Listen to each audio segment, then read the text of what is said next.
Hari Om. Jai Shri Radhe Krishna. Srimad Bhagavad Gita, chapter number 2, shloka number 55. śhrī-bhagavān uvācha prajahāti yadā kāmān sarvān pārtha mano-gatān ātmany evātmanā tuṣhṭaḥ sthita-prajñas tadochyate. Supreme Lord Shri Krishna says, O Partha, when a man completely casts off all the desires of the mind, ever satisfied in himself, by himself, then he is a man of steady wisdom or a man of perfection. In order to answer Arjuna's first set of questions, Lord Shri Krishna begins with this shloka and continues till the end of this chapter. Shri Krishna makes both good and negative statements on what it means to be a realized person. Because it is easy to comprehend, he begins with the negative aspect. The Lord uses a strong term, prajahāti, instead of jahāti, implying thereby that all desires should be given up thoroughly without leaving the least residue in the innermost recesses of the mind. Desire rises from a sense of want or need felt in ourselves. We all feel that our individual lives are not complete, and in our urge to fulfill them, we strive to gain things necessary for it. This striving for acquiring things in order that we may come to feel fulfilled is called desire or lust.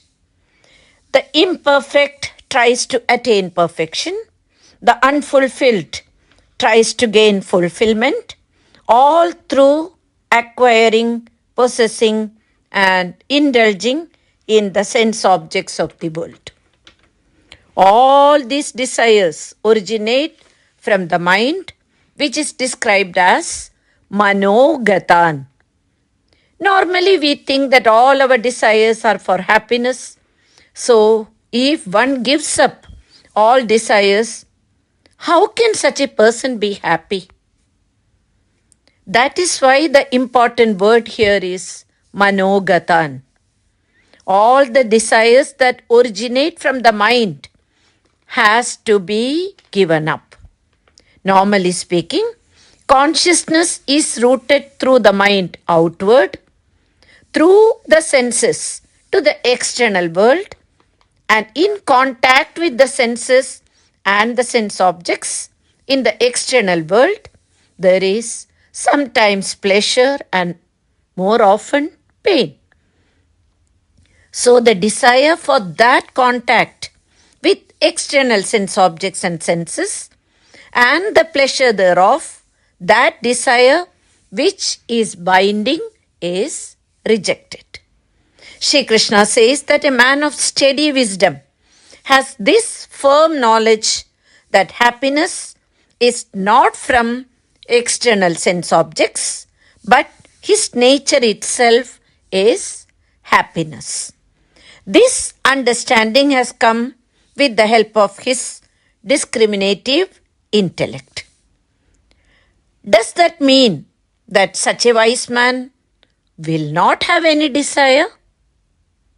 There is a difference here. The man of perfection will have non-binding desires. For example, Adi Shankaracharya, an ascetic, by adopting a particular lifestyle, wrote so many stotras, wrote commentaries for Prasthanatraya, etc. Vyasadeva himself, leading a life of an ascetic, wrote Brahma Sutras, Mahabharata, Puranas, etc. All these actions by these great seers had desire to share the knowledge, and hence they interacted with the world and imparted valuable knowledge. In the second line, Sri Krishna says, when one discovers happiness in oneself, by oneself, then one is called a wise person. ātmany evātmanā tuṣhṭaḥ.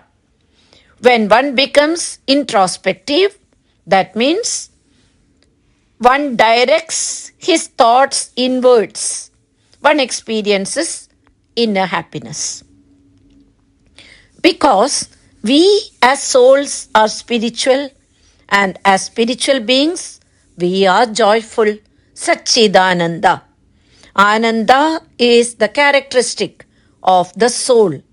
When one recognizes that one's very nature is Ananda or happiness, then there is no need for one to depend on the external objects for fulfillment of one's happiness. This happiness arising from such vision is called one discovering happiness in oneself, by oneself, in the wake of self-knowledge. This shloka by Sri Krishna defines the characteristics or nature of the man of perfection. Hari Om, Jai Shri Radhe Krishna.